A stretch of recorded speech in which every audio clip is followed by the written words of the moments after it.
Shalom, everyone, and welcome to another episode of In Second Thought from Hadran.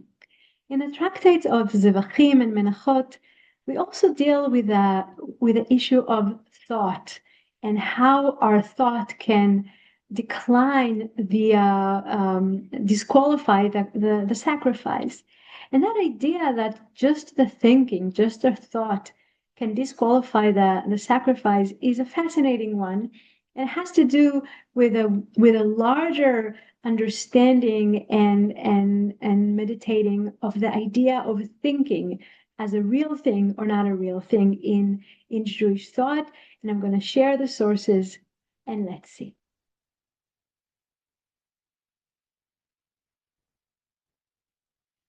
So the idea that the thought can disqualified by the sacrifice can be disqualified by an improper intent really connects us to also the idea of kavanah.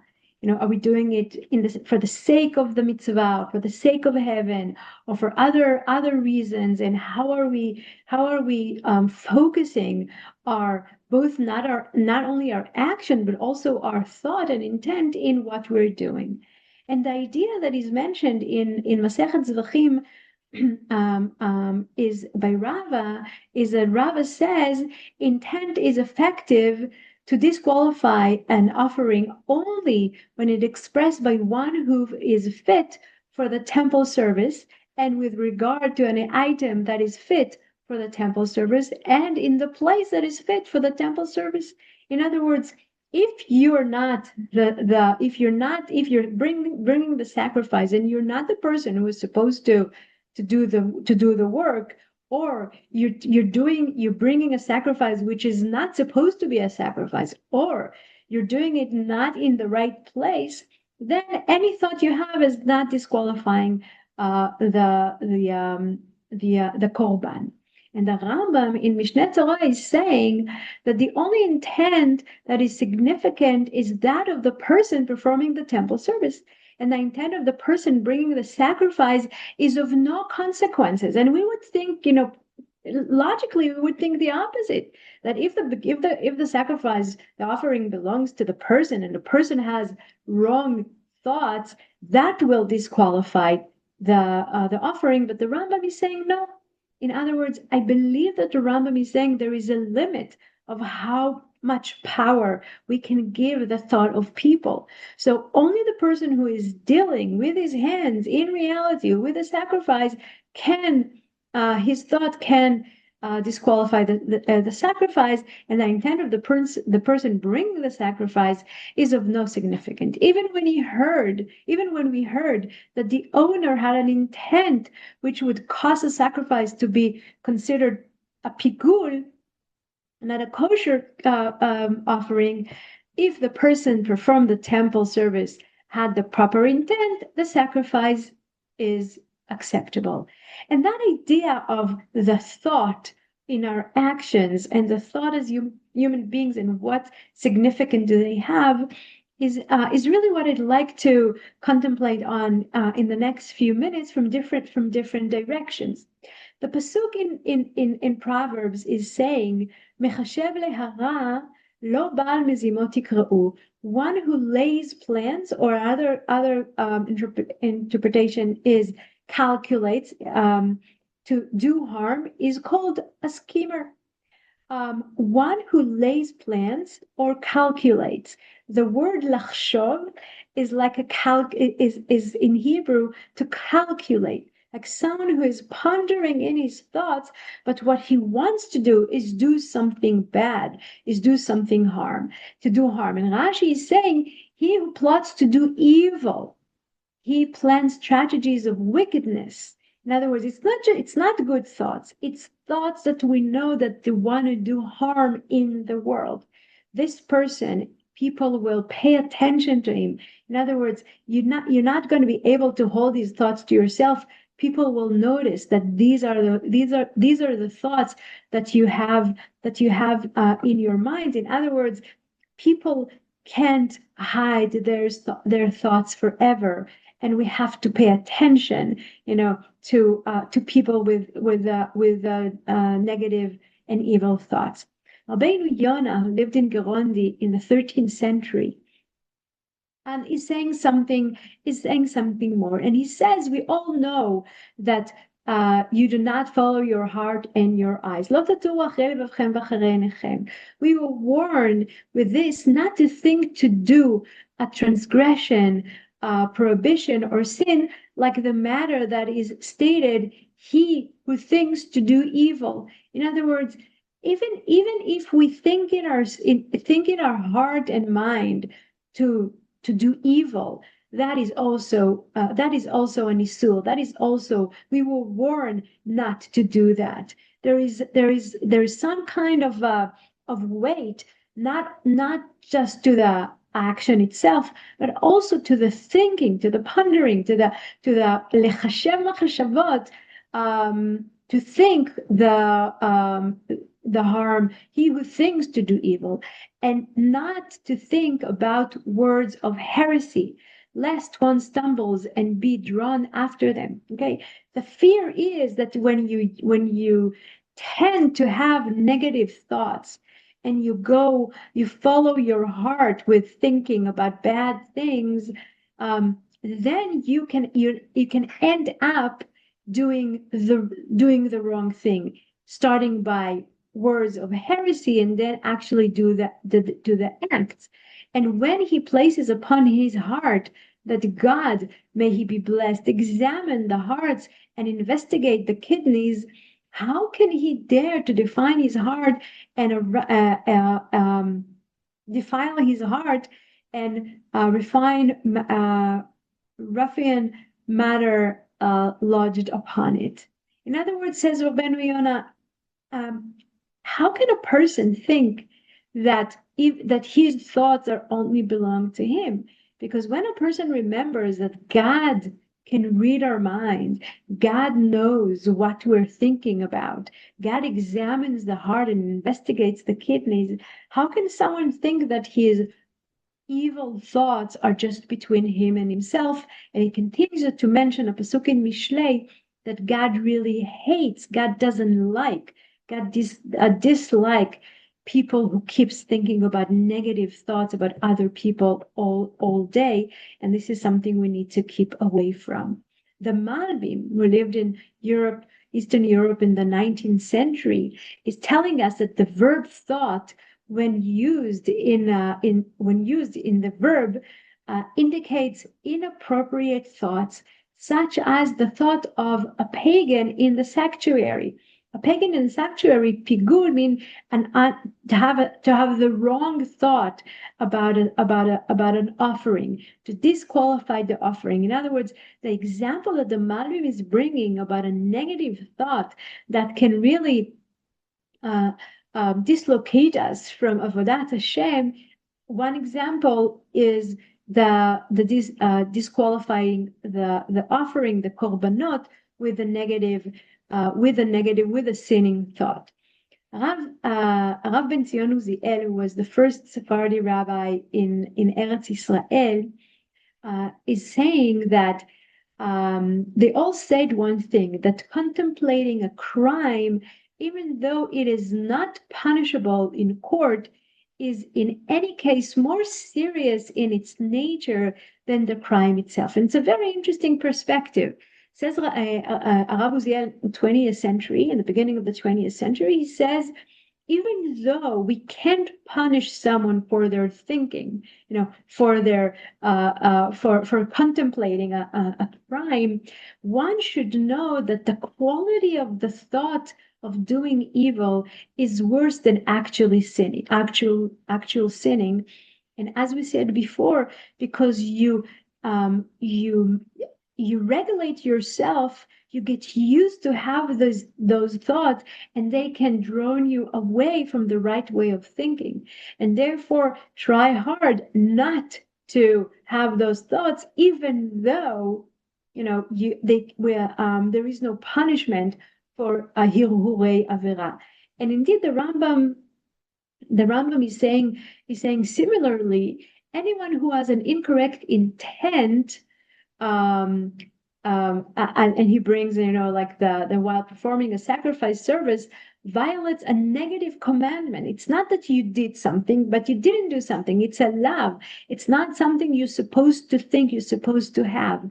As it says, he may not intend this. It's a pasuk in Vayikra. According to the oral tradition, says the Rambam, it was taught that included in this prohibition is not to cause sacrificial offering to be disqualified through thought. For this is comparable to causing a blemish in sacrificial animals. Nevertheless, is not punished, a transgressor is not punished by lashes, for thought is not considered as deed. So there are levels. Thoughts are not deeds, but thoughts can lead to deeds.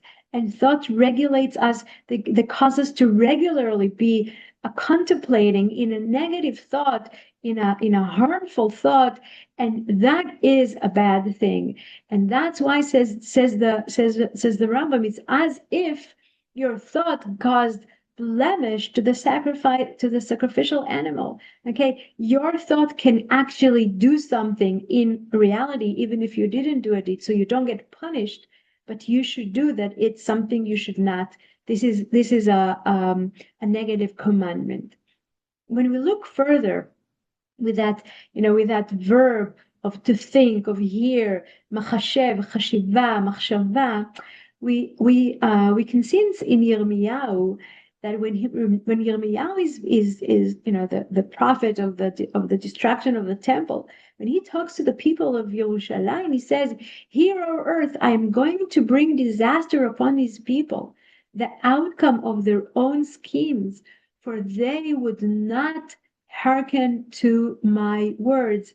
And Radak immediately, Radak in southern France at the turn of the 12 and the 13th century, saying he does not say that they will be punished for their thoughts alone, but for their actions, which are the fruit of their thoughts. Okay, God doesn't punish for the thought, but when people regularly are meditating and occupied by negative thoughts and evil doing thoughts, that will bring negative actions. And here Yirmiyahu is telling them they're going to end up, they started with negative thoughts and they ended up with negative actions. That's why God is going to punish them. And the effect and the power of thought is beautifully being described by Rabbi Nachman. And Rabbi Nachman, Ukraine of the end of the 18th century, beginning of the 20th century, of the 19th century, is saying it is a fact that thought has great power, and if he strengthen his thought about any matter in the world, he will be able to make it happen. And even if he strengthen his thought so much that he will have wealth, he will certainly have it. And so on in every matter. Okay, very carefully, Rav Nachman is telling us in every matter. When you have a positive thought, a good thought that will bring good to yourself and to the world in the positive way, go for it. Thought can bring reality to life, can become reality. But it works also in the other way. That the power of thought is so great. When a person is so preoccupied with his thought and he puts all his effort in the thought, that can happen. So Rav Nachman is telling us, pay attention to what you're thinking, because your heart and thought, can lead you to a place that you might not want to be. And the Shla HaKadosh, Rabbi Yeshayahu Horowitz, Baal Shnei Luchot HaBrit, in Eretz Israel at the 16th century, the Shla is telling us, the 17th century, the Shla is telling us that silence in the heart also belongs. And that's a quote. I want to say that his heart should not rush to put his thought into actions, because just as speech is forbidden, so contemplating is forbidden. and he should be silent in his heart about harmful things. And I want him to remove his contemplation of them, and then he will eliminate from his heart envy and hatred and lust and pride and the contemplation of sin, which is more serious than the sin. The Shla is telling us that sometimes silent in the heart is a good thing. We should try to experience silent in the heart. It could be in today thinking and mindfulness, where we are trying to silence our thoughts and focus in the moment. But what the Shla is saying, that our thoughts are speaking to us all the time. We are speaking to ourselves inside. And many times these thoughts, this speech, this inner speech is a very negative speech that also causes us to say negative words that can change our lives. And when he brings example of this negative self-talk, he says, he mentions kin'ah, sin'ah, ta'ava v'kavod, hate, envy and hatred and lust and pride and the contemplations of sin. These are things that we can think them all the time in ourselves. Our enviness, our hate, our pride that was hurt, and it takes us away of reality and a way of life and living. We are constantly occupied with those negative thoughts. And the Shla is saying, as much as we're able to quiet those thoughts and to have quiet inside of us through meditation, it doesn't say that, but just have these methods of quieting our hearts so our negative thoughts are not going to take over us, and then we're going to speak them, and then from the speech and to an action, it's a short direction, short distance. And indeed, we have, I brought only 2 examples, but we have many examples in the prophets. Yirmiyahu brings example of ben adam lechavero, between fellow people. They speak to their fellow in friendship, but lay an ambush for them in their hearts. Okay, be very careful of that. That is a negative way of being. As much as Yeshayahu is saying in terms of ben adam lamakom, between a person and God. God is saying, because that people approached me, says God, with their mouth and honored me with their lips, but they kept its heart far away from me. I want the heart as well. I want them to be truthful in their heart, not in falseful actions. So the thinking of the heart can go both directions. And all of this so far is teaching us to be so careful also in what we're thinking, and to be truthful. Our words should be, should represent what we think, and our thoughts, should represent, should be said in a truthful way. The idea of God knowing what we think is in another pasuk in Mishlei, Bochen libot Hashem, that God is the Holy One, blessed be He, purifies the hearts of people and tests them and knows their thoughts, and therefore, be careful of what you're thinking. We have 2 great sages in the Middle Ages that were opposing in their idea in terms of thinking, in terms of thoughts. It's Rabbeinu Bachya ibn Pakuda in Chovot HaLevavot that says the actions follow the heart. In other words, if you have the right thinking, you have the right ideas, you have the right beliefs, and you'll act accordingly. So first lay out, your beliefs. And Ba'al Sefer Chinuch is saying the opposite. Rabbeinu Bechaya, he's from the 11th century, and Sefer Chinuch is from the 13th century. And Sefer Chinuch is saying the opposite.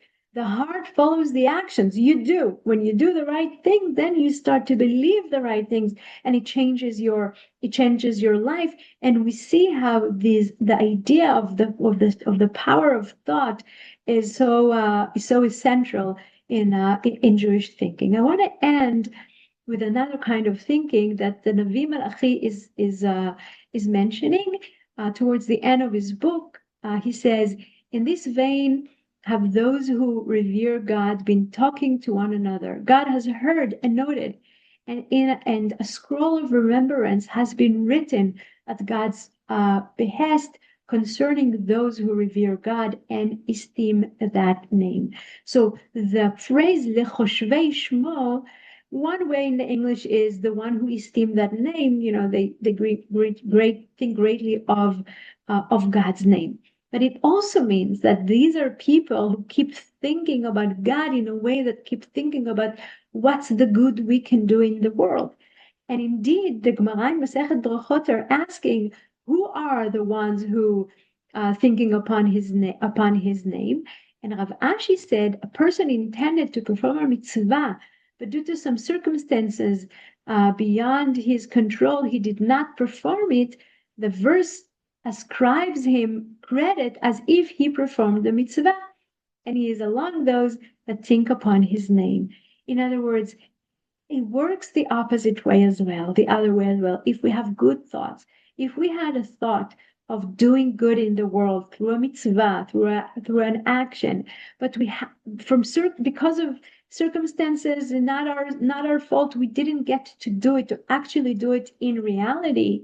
It's as if we did it, because God's understand. God hears the people who think to do good. And if they haven't done it, they didn't get around to do it, it's as if they do it, it's like they did the good action was done in reality and change reality for the best. And maybe that also echoes what the Midrash in Bereshit Rabbah is saying, that in the beginning, God created six items preceded Bereshit bara Elokim. In the beginning, God created 6 items preceded the creation of the world. Some of them were actually created, and some of them God contemplated creating. Alu b'machshava libarot. If we have a good intent that we want to do something for the best of the world, for ourselves and for the best of the world, I think it's connected to those, thoughts of God that God contemplated in creating and didn't, but maybe he made room for us to think them and to act on those good things and to become partners of God in creating, in continuing to create a better world, better people, and a better world. So connect to positive thinking about ourselves, about the world, about fellow people. Have a good intent of what it is that needs to be done in the world. And then there's a big chance that these things are actually going to happen in the world.